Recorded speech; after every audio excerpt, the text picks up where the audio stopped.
Salam əziz izləyicilər, mən FES Akademinin Kimya üzrə təlimçisi Fatimə Həşimova. Bugün sizinlə alkanlar bölməsinə nəzər yetirəcəyik. Dərslərimiz haqqında ətraflı məlumat almaq üçün 055 527 25 99 nömrəsi ilə əlaqə saxlaya bilərsiniz. Ödənişsiz dərslərimizdən yararlanmaq istəyənlər isə rəy bölməsinə üstəgəl qoymağı unutmasın. Bugün biz dərsimizdə alkanlar mövzusuna nəzər yetirəcəyik. Ümumiyyətlə, tərkibində yalnız sigma rabitəsi olan karbohidrogenlərə doymuş karbohidrogenlər deyilir. Doymuş karbohidrogenlərin nümayəndələri CN, H, 2N üstəgəl 2 formuluna malik və N'in qiyməti burada 1-dən başlayır. Bu formula malik olan alkanlar. Digər adıyla isə parafinlərdir. Deməli, alkanlar doymuş karbohidrogenlərə aiddir və onlarda yalnız sigma rabitə olur. Alkanlarda karbon atomu həyəcanlanmış vəziyyətdə onun xarici təbəqəsindəki 2s1, 2p3. Əgər biz bunun orbitallarını bu formada qursaq, 2s1 və 2p3-ü yazaq. Həyəcanlanmış halda olan tək elektron saxlayan orbitalların hibridləşməsi nəticəsində alkanlarda sp3 hibridləşmə meydana gəlir. sp3 hibridləşmədə hibrid orbitalları arasında bucaq 109 dərəcə 28 dəqiqədir. Burada da görürük ki, fəzada əmələ gətirdiyi quruluş tetraeder quruluşudur. Alkanların ilk nümayəndəsi olan metana nəzər salsaq, əgər biz deməli N'in yerinə 1 qoysaq, karbon 1, hidrogen də 2 vur 1, üstəgəl 2, 4 olar.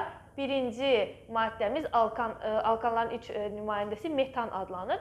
Burada metanın fəzada quruluşu verilib, karbon atomu 4 hidrogenlə birləşir və orbitalar arasında bucaq 109 dərəcə 28 dəqiqə təşkil edir.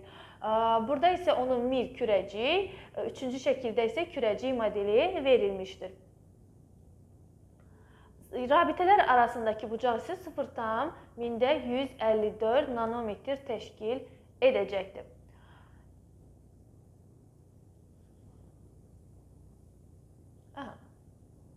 Gəlin alkanların homoloji sırasına nəzər yetirək. Ümumi formulamızı dedik. CnH2n üstə gəlinsin 2 və N'in də qiyməti başlayır 1-dən. N 1-dən başlayır. N'in yerinə 1 qoysaq CH4 olar. 2 qoysaq C2H 2 dəfə 2 4 üstə gəl 2 edir 6. 3 qoysaq C3H8 və 4 qoysaq C4H10, 5 qoysaq C5H12 formasında olacaqdır. İlk 4 nümayəndənin tarixi adı var. CH4 metan adlanır. C2H6 etan, C3H8 propan və C4H13 butan adlanır. C5H12 isə artıq bu pentan adlanacaqdır. Pentan. Yunanca sayılara əsasən bilirik ki, biz penta 5, heksa 6, hepta 7, okta 8, nono 9 demək idi. Yəni, həmin sayılardan istifadə edərək digər alkanları biz adlandıracağıq. İlk 4 nümayəndəsi isə qeyd elədiyim kimi tarixi ada sahibdir.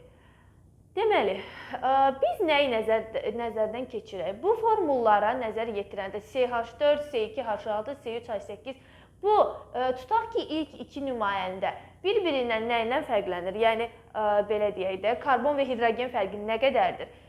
C2-dən, CH4-dən C2H6-ya keçəndə biz burada nə qədər fərq görürük? CH2 qədər fərq görürükmü?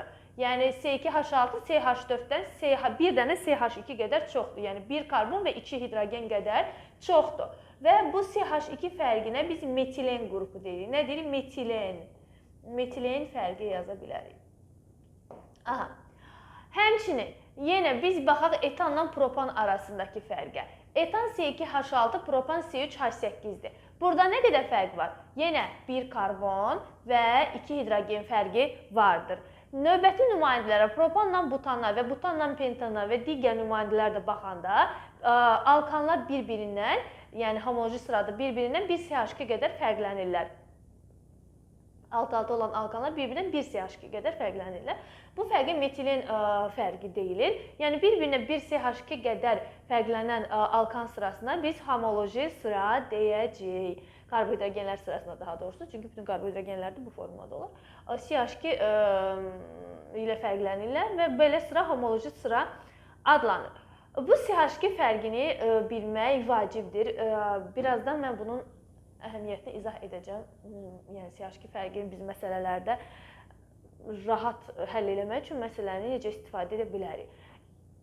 Fiziki xassələrinə gələndə ilk 4 nümayəndə metan, etan, propan, butan bunlar qaz halındadır. Pentandan C15-ə qədər maye haldadırlar. C15-dən yuxarıda isə artıq onlar bərk halda olurlar və ali alkanlara parafinlər deyilir.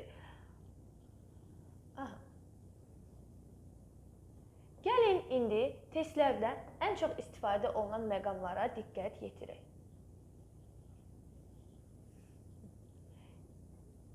Yenidən formulamızı yazırıq. CnH2n üstəgəl 2. Yenə də qeyd edirik. N başlayır 1-dən. Deməli, bir sıra testlərdə bizim qarşımıza nə çıxır? N sayda karbon atomu olan alkanda ümumi atomun sayı, nisbi molekul kütləsi, hibrid orbitalı, sigma rabitəsi və s. kimi məqamlar qarşımıza çıxır. Çox vaxt bu düsturları əzbərləyirlər, amma bu qədər düsturları əzbərləyib yadda saxlamaq qeyri-mümkündür. Yəni bunu biz hardan gəlir onu başa düşməliyik. Mən onun izahını sizə verəcəm indi. Çünki bu cür tapşırıqlar təkcə alkanlara yox, digər karbohidrogenlərə aid də olur. Digər karbohidrogen testlərində də var. Buna görə bu düsturların hardan gəldiyini biz bilməliyik ki, o düsturları özümüz çıxarda bilək. Yəni onları əzbərləmək lazım deyil. Gəlin birinci ümumi atom sayına baxaq. Atom sayı dedikdə biz nəyi nəzərdə tuturduq? İndekslərin cəmini. Nə qədər karbon atomu var? N sayda. Birinci yazıram ümumi atom sayı. Ümumi atom sayı. Ox çəkək bir dənə. Nə qədər karbon, neçə ədəd karbon var, belə deyəkdən, N qədər karbon var, düzdürmü? N qədər karbon atomu var. Hidrogen atomların sayı nə qədərdir? 2N üstəgəl 2. Yəni N karbon, 2N üstəgəl 2 də hidrogen. Ümumi karbon atomları, daha doğrusu ümumi atom nə qədər olur bu zaman? 3N üstəgəl 2 olacaqdır. Yəni alkanlarda ümumi atom sayı düsturu 3N üstəgəl 2-dir. Sonra nisbi molekul kütləsi. Nisbi molekul kütləsi. Molekul kütləsi. Qısa yazaq. Nisbi molekul kütləsinə baxanda. Biz bilirik ki, karbonun ayrı 12-dir. Hidrogenin ayrı isə 1-dir. İndi bir dənə karbonun kütləsi 12-dirsə, N qədər karbonun kütləsi nə qədər olar? 12N. Həmçinin bir dənə hidrogenin kütləsi 1-dir. Bizdə nə qədər hidrogen var? 2N üstəgəl 2. Biri də vuraram 2N üstəgəl 2 eləyər elə 2N üstəgəl 2. Yəni ümumi kütlə eləyəcək bu zaman 14N üstəgəl 2. Yəni bizə hər hansı bir deməli rəqəm verəndə deyəndə ki, alkanın nisbi molekul kütləsi bu qədərdir. Həmin alkandakı karbon atomlarının sayını tapın. Biz hansı düsturdan istifadə edəcəyik? 14N üstəgəl 2 düsturundan istifadə edəcəyik.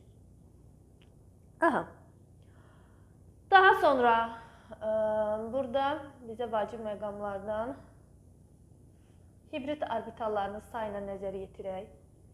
Hibrid, qeyri-hibrid orbitallarının sayı. Hibrid orbitallarının sayı deyirsə bizə, burada hibridləşən hansıdır? Bayaq da göstərdik onun tetraeder quruluşunu, milkürə və kürə modelini. Karbondan söhbət gedirdi, yəni karbon hibridləşir və sp3 alkanlarda yalnız və yalnız sp3 hibridləşmə var. O da harda olur? Təbii ki, karbonda. Hibrid orbitallarını əgər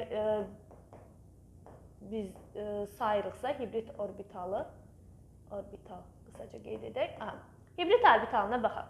Bir dənə karbon alkanın bir karbonunda, yəni sp3 hibrid halıdır deyə, gəlin belə yazalım da, sp3 hibrid halıdır deyə, 1s, 3 dənə b, 4 dənə hibridləşmiş orbital var. Bir dənə karbonda 4 hibrid orbitalı var.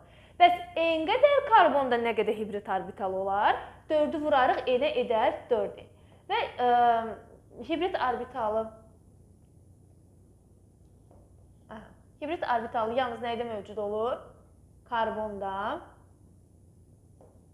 Hibrid orbitalı alkanlarda yalnız karbondadır. Yəni hidrogen nəzərə almırıq burada. Çünki hidrogen qeyri-hibriddir.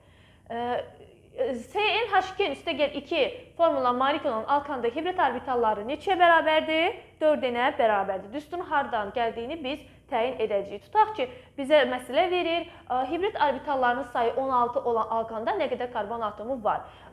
Hibrid orbitalların sayı düsturunu artıq təyin etməyi biz bilirik. 4n-dir, 4n-i 16-ya bərabər edirik. Buradan da n nəyə bərabər olacaq? 4-ə. Deməli, həmin biz alkanda 4 dənə karbon atomu var. Söhbət burada butandan gedir.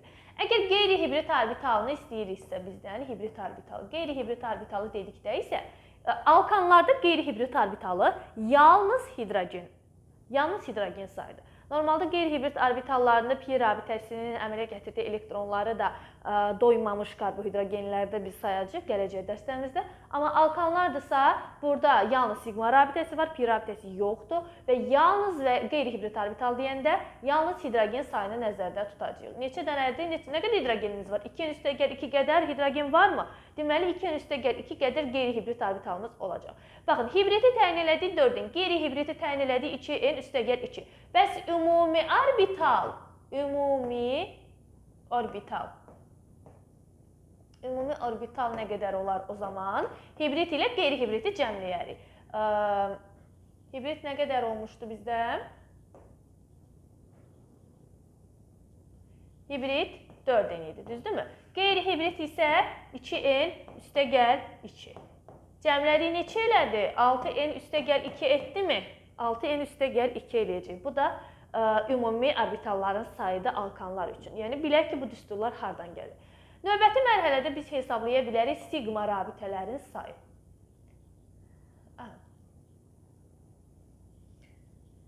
Sigma rabitələrin sayı. Gəlin əvvəlcə bu sigma rabitə nədir?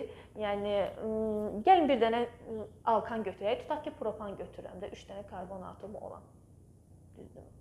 3 dənə karbon atomu olan alkan götürürəm. İndi biz burada hansı rabitələr, yəni sigmadır, karbon-karbon arası harada deməli göstərəcək rabitənin yerini və karbon-hidrogen arası və s. Sadəcə onu qeyd edeyim ki, üzvi maddələrdə karbon 4 valentli olur. Neçə valentli olur? Üzvi maddələrdə karbon 4 valentli olur. Siz əgər formulanı, məsələn, C3H8-i yazırıq da, biz C3H8 deyə bilərsiniz ki, biz bunu açıq formada necə yazaq? 3 dənə karbonu yan-yana qoyduq. Çünki 3 dənə karbonumuz var. Və biz bilirik ki, artıq öyrəndik ki, üzvi maddələrdə karbon 4 valentli olur. Sadə dildə desək, karbona 4 dənə xətt gəlməlidir, 4 dənə element birləşməlidir. Aydındırmı? Məsələn, birinci karbona baxaq. Bir dənəsini o biri karbondan sərf eləyib. Baxın, bir dənəsini o biri karbondan birləşdirib də. Neçə dənə bizə xətt lazımdır, rabitə lazımdır? 3 dənə. 3 dənə hidrogeni bura birləşdirdi. Baxın, bu karbona baxın. 4 dənə, 1, 2, 3, 4. 4 dənəsinin valentliyin hamısını doldurdu mu? Bəli, doldurdu. İkinci karbona baxaq. 4 dənə olmalıdır buna gələn xətt. İkisi sağda və solda. Hərəsində bir rabitə varmı? 2 dənə rabitəmiz əksikdir. Əksik olanları nə ilə doldururuq? Hidrogenlə. Bunu da deməli tamamladıq 4-ə. Sonuncu karbon. Bir dənəsini sərf edib o biri karbonla birləşmək üçün 3 dənə əksiyimiz var və onu da 3 hidrogen ilə birləşdiririk. İndi hidrogenləri sayaq. 3, 6, 2, 8 dənə hidrogenimiz oldu. Həqiqətən formulamız C3H8 formasında oldu. Bunu yəni bu formada da yaza bilərik. CH3, CH2, CH3 formasında da yaza bilərik. Sadəcə ilk dəfədən özüm açıq yazmaq istədim ki, biləsiniz ki, bu proses necə baş verir. Baxın, sigma rabitə, alkanlarda sigma rabitə həm karbon-karbon arasında olur, həm də karbon-hidrogen arasında. Karbon-hidrogen arası, bir dənə bizim propan nümunəmizə baxaq da. Karbon-karbon arasındakı sigma rabitələri gəlin başqa nə ilə işarələyək. Görək elə bunlar hansılardır. Karbon-karbon arası sigma rabitə. Yazmalı.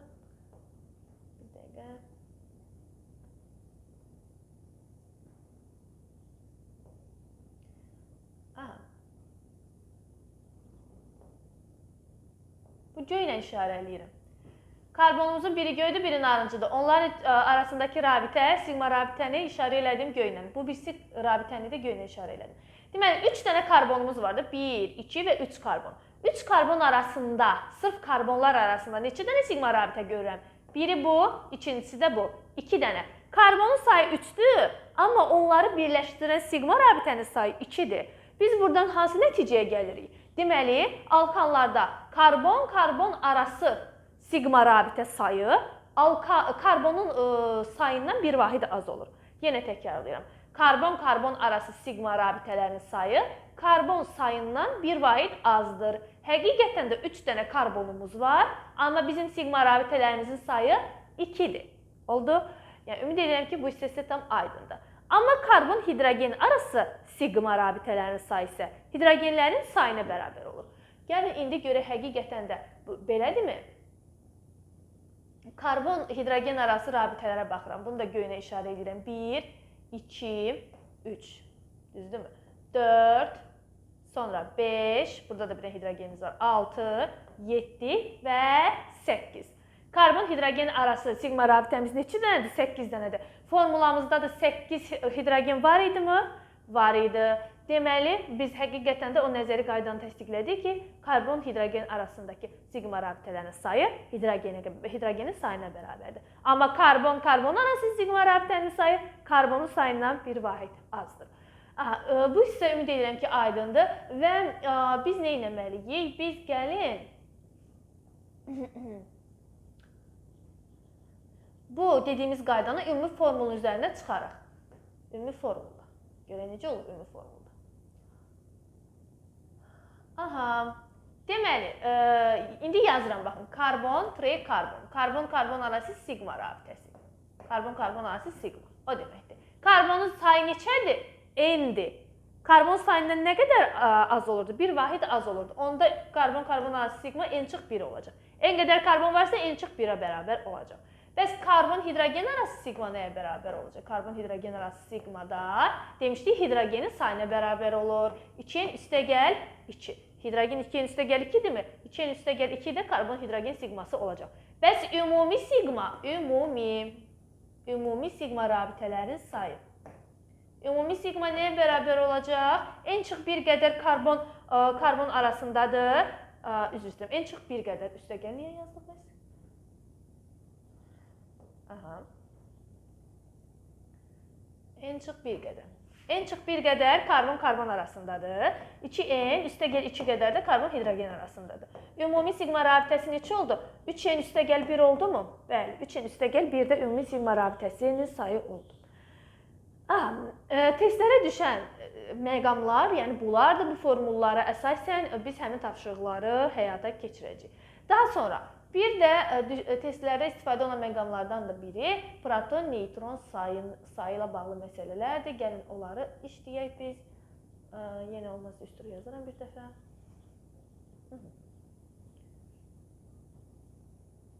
Düsturumuzu yazırıq. CnH2n üstəgəl 2 və n də nəyə bərabərdir? 1-ə bərabərdir. Birdən başlayır daha doğrusu. İndi biz proton sayı və neytron sayını hesablaya bilərik. Gəlin. Karbonun kütləsi neçə idi? Daha doğrusu ayrıdan 12 idi. Düzdürmü? Sıra nömrəsi 6 idi. Neytron sayını tapmaq üçün nə edirdik? Kütlə ədədindən çıxırdıq onun neyini? Protonunu. Onda 12 çıx 6 eləyər 6. 6 dənə neytronumuz var burada. Hidrogenə baxın. Hidrogenin kütləsi 1-dir də. Kütlə ədədi daha doğrusu 1-dir. Sıra nömrəsi, yəni proton sayı da 1-ə bərabərdir. Neytron sayı neçəyə bərabər olur onda? A bərabərdir, P üstəgəl N düsturu var idi də. Orada N tapmaq üçün A'dan P-ni çıxırdıq. 1 çıx 1 edər 0. Yəni karbon və hidrogenin neytron, proton və deməli kütlə ədədini biz xatırladıq. İndi gəlin. Biz bu formula əsasən proton sayını təyin edək. Bir dənə karbonda neçə dənə proton var? Bir karbonda 6 dənə proton var, düzdürmü? N qədər karbonda nə qədər proton olacaq? 6n qədər. Üstünə gəlirəm. Bir dənə hidrogəndə 1 proton var. 2n üstəgəl 2 qədər hidrogəndə nə qədər proton olar? 2n üstəgəl 2-ni vuraram 1-ə, o da eləyər elə 2n üstəgəl 2. Cəmini toplasaq neçə eləyər? 8n üstəgəl 2 edər. Neytron sayına baxaq. Bir dənə karbonda 12 çıx 6, 6 dənə neytron almışdıq. Bir karbonda 6 neytron var. N qədər karbonda 6n qədər neytron olacaq. Sonra bir dənə hidrogendən, baxın, 1 çıx 1, 0. Yəni hidrogenin nəyi yoxdur? Neytronu yoxdur. 2n, istəyirsiniz lap aydın yazın. Hidrogen sayı 2n üstəgəl 2-ni nəyə vuracam? 0-a vuracam. Çünki hidrogenin neytronu yoxdur da. Nəysə 0-a vuranda da ifadə 0 edir. 2n vur 2 vur 0, 0 eləyəcək. Yəni bu hissə 0 elədi. Bizdə nə qaldı sadəcə? 6n. Yəni neytron sayı nəyə bərabər olur? 6n-ə bərabər olmuş olacaq. Aha, deməli, belə məsələləri işləyən, belə tapşırıqları işləyən zaman CH2 fərqini də mütləq nəzərə alın. Növbəti dərsimizdə ya da video izahlarda mən ona aid tapşırıqlar verərəm sizə. Deməli, biz nə demişdik? CH2-yə deməli sıra-sıra tutaq ki, CH4, C2H6, C3H8, yəni homoloji sıranın nümayəndələri bir-birindən 1 CH2 qədər fərqlənir. Təbii ki, alt-alta olan nümayəndələr 1 CH2 qədər fərqlənəcək də. Demək istədiyim nədir? C2H6, məsələn C3H8, nə bilim C4H10 yazırıq, düzdürmü? Bunlar bir-birinə, CH4 ilə C2H6 bir-birinə 1 CH2 qədər fərqləndi. Onu bayaq gördük. Amma indi CH4 ilə CH3 nə qədər fərqlənər? CH4 ilə, daha doğrusu C3H8 bir-birindən nə qədər fərqlənər artıq? 2 metilen qədər fərqlənəcək, aydındırmı? Çünki alt-alta olanlar 1 metilen qədər fərqlənir. Artıq bundan sonraki 2 metilen qədər fərqlənəcək, aydındır? Məsələn, CH4 ilə C4H10-un fərqinə baxaq. CH4 ilə C4H10-un fərqinə baxaq da. Elə bilin ki, belə loru dildə desək, C4H10-dan çıxırıq CH4-ü. Nə alırsınız burada? C3H6 alırsınız. Bu da nə deməkdir? 3 dənə CH2 fərqi deməkdir də. 3 dənə CH2 fərqi deməkdir. Demək istədiyim odur ki, yəni bütün alkanlar metanla tutaq ki, butan bir-birindən 1 CH2 qədər fərqlənir deyə bilmərik.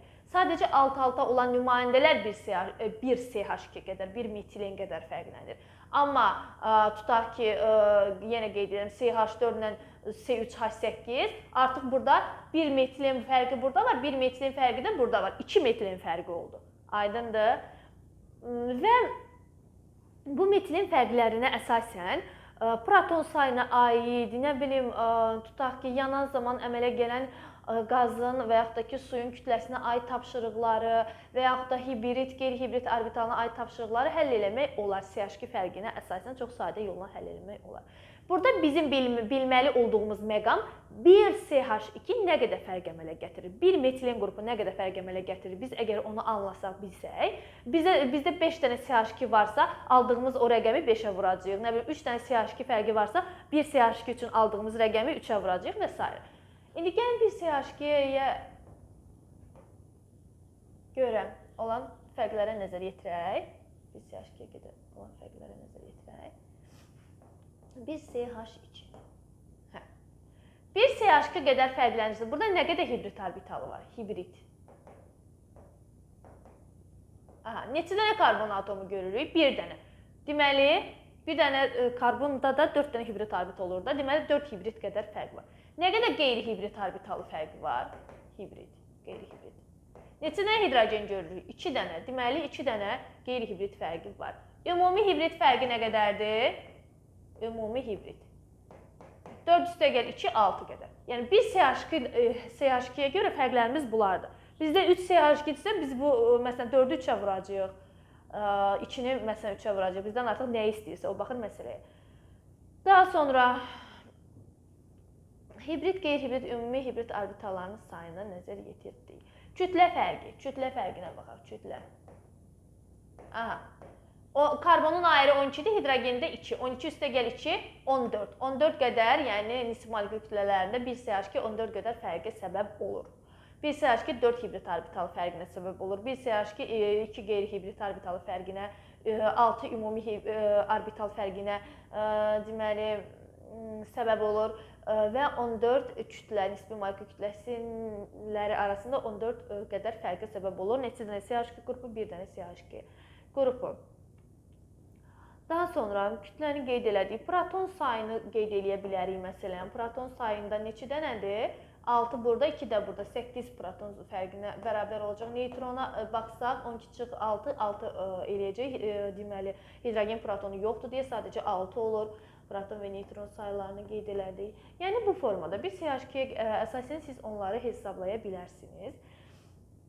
Sonra baxın, CH2 qrupunu gəlin yandıraq. Oksigende yananda, ümumiyyətlə karbohidrogenlər oksigende yananda karbon qazı və su əmələ gəlir də. Bir dənə CH2 fərqi yananda görə nə qədər oksigen sərf olunur, bir də ona nəzər yetirək. Karbonlar bərabərdir, düzdür? Karbon bərabər, hidrogenlər bərabər, oksigen 3 dənə, sağda 3 oksigenimiz var, solda isə 2-dir. Deməli, burada 1,5 yazmalıyıq da. 1,5 vurulsun 2, 3 eləsin. Yəni 1 mol, bir dənə CH2 fərqi, 1,5 mol oksigənə səbəb olur yanma zamanı. Yəni əgər bir dənə CH2 çoxdursa maddə digərindən, o zaman 1,5 mol oksigen daha çox sərf olunur. Yanması zamanı sərf olunan oksigen 1,5 mol artır. Yəni bunu da bilə bilərsiniz. Məsələlərdə bunlardan da istifadə olunur. CH2 fərqi də ümid edirəm aydındır. Bunlar tapşırıqlara çox düşür, yəni rast gələcəksiniz. Sonra üzvü maddələrdə birli, ikili, üçlü karbon anlayışı vardır. Həmçinin dörtlü karbon anlayışı. Bunlar nə deməkdir? Yəni karbonun birləşdiyi karbon atomlarına əsasən müəyyən olunur. Gəlin bir dənə maddə yazaq.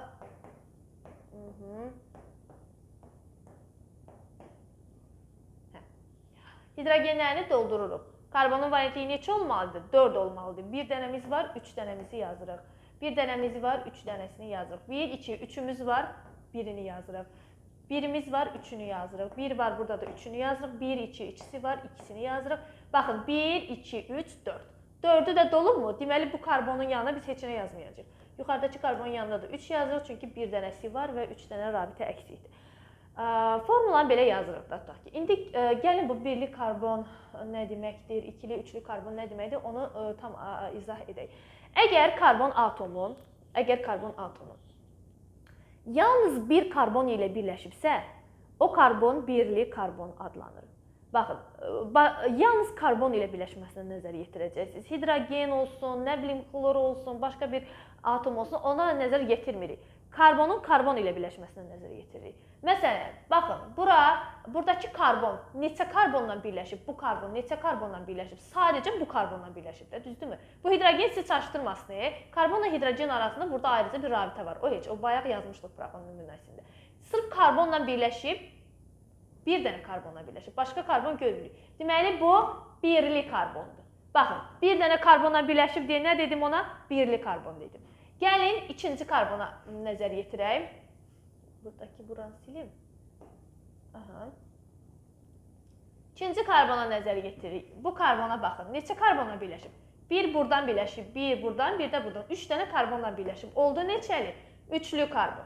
Aşağıdakı karbon yalnız bununla birləşib. Bu da oldu birli karbon. Aydınmı? İndi bu karbona baxaq. Baxaq görək bu karbona. Buradakı karbona baxaq, göylə işarələdiyim. Neçə karbonla birləşib? 1 bu, 2 bu, 3 bu və 4 bu. Deməli, bu karbon neçəli karbondur? Dörtlü karbondur. Yuxarıdakı karbon yalnız biri ilə birləşib deyə birli karbon. Həmçinin aşağıdakı da yalnız bir karbonla birləşib deyə birli karbon.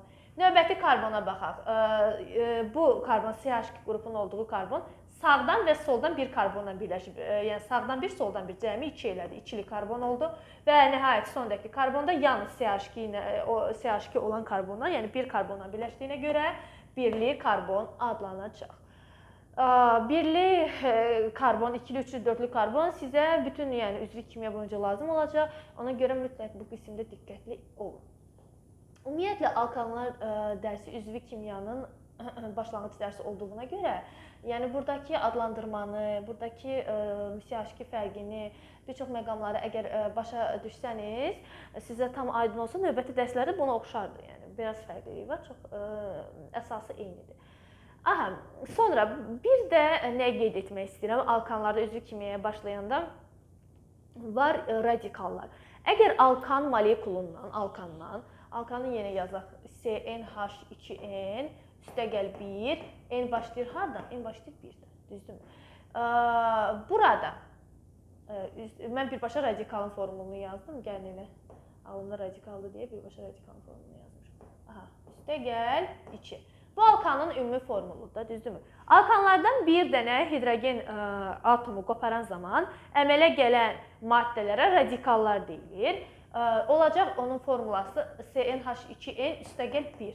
Bunları nə deyəcək? Alkil radikalı. Alkil radikalı. Aha, burada da N1-dən başlayır elə. Yəni buradakı sonunda an şəkilçisi metan, etan, propan, butan artıq bu hansı şəkilçi ilə əvəz olunacaq? İl şəkilçisi ilə. Radikallar olanda an şəkilçisi il şəkilçisi ilə əvəz olunacaq.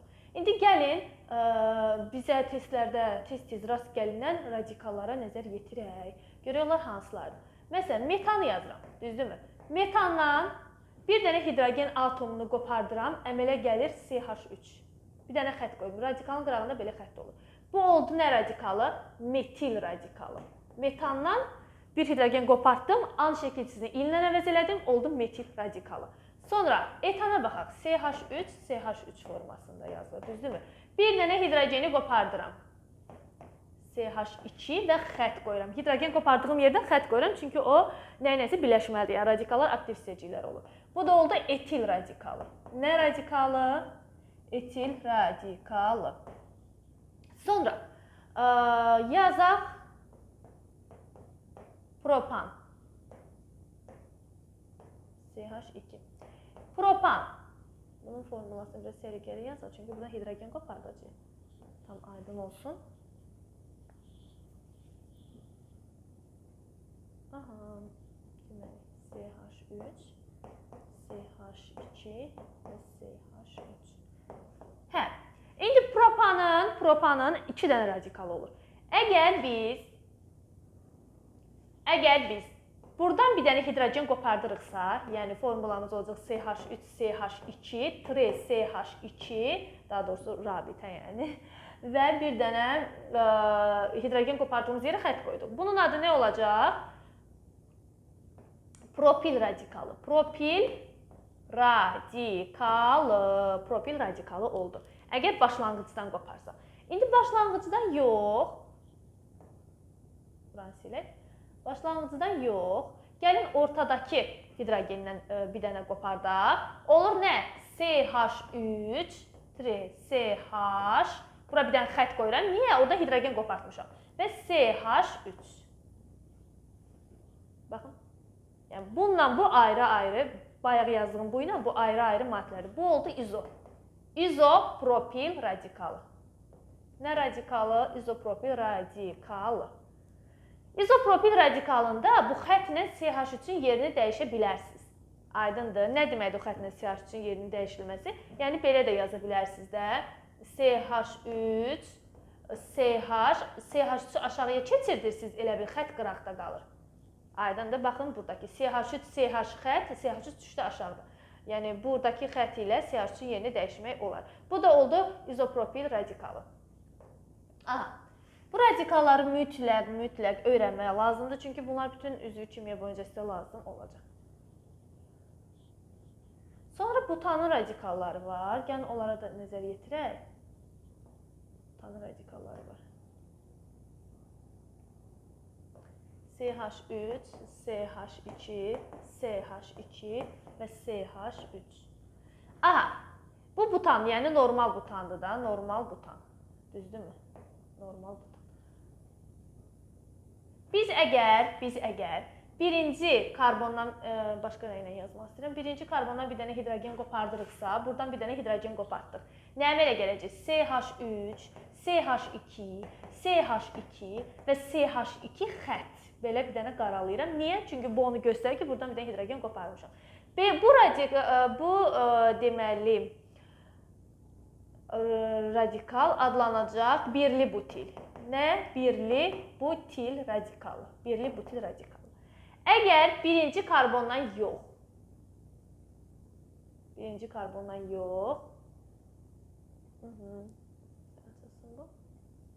Aha, ikinci karbondan buradan hidrogen qoparsam nə baş verir? CH3, CH2, CH qaraladım, yəni burada hidrogen qoparmışam və CH3. Bu artıq necə adlanacaq? İkili butil radikalı. İkili butil radikalı. Bu da adlandı ikili butil radikalı. Yenə qeyd edirəm, burada bu CH3 ilə xəttin yerini dəyişə bilərsiniz. Yəni onda necə olacaq yerini dəyişsək? Yerini dəyişsə görək necə olacaqdır. Elə bilin ki, CH3 aşağıya gəlir, xətt kənara gedir də. Aha, CH3 gəldi aşağıya, xətt gəldi kənara. Yəni bu formada da yazmaq olar ikili butil. İki cür yazılış forması var. Sonra biri də var izo və üçlü butil radikalları. Onları da tanıyaq. Mütləq onları da öyrənək.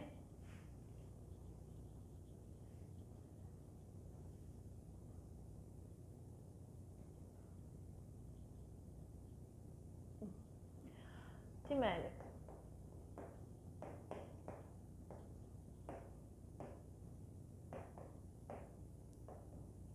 bu izobutandır və oradan biz əgər buradan bir dənə hidrogen atomu qoparsaq nə baş verəcək? CH3, CH3 olduğu kimi CH2 və buradan bir dənə xətt. Burasına bir xətt qoyuruq. Niyə? Çünki oradan hidrogen qopartmışıq. Bu izobutil. Nə radikaldır? İzobutil radikalı adlanacaq. İzobutil radikalı. Aha. İndi gəlin oradan yox. Buradakı hidrogeni qopardaq. Olacaq CH3, xətt C. Hidrogeni, bir də hidrogen var, qopartmışam. Qaralayıram bu hidrogen qopartdığım yeri. CH3 aşağıda olduğu kimi qalır və CH3 də burada qalır. Belə radikala biz nə deyəcəyik? Üçlü butil radikalı. Üçlü butil radikalı. Üçlü butil radikalı. Yəni burada da xətt ilə CH3-ün yerini dəyişə bilərik. Yerini dəyişsə nə baş verəcək? Yəni eyni şeydir də demək istədiyim odur. Elə də yazılır, belə də yazılır. Ona görə o sizi çaşdırmasın. O xətt gəlir bura, CH3 düşür yuxarıya. Üçlü butil radikalı.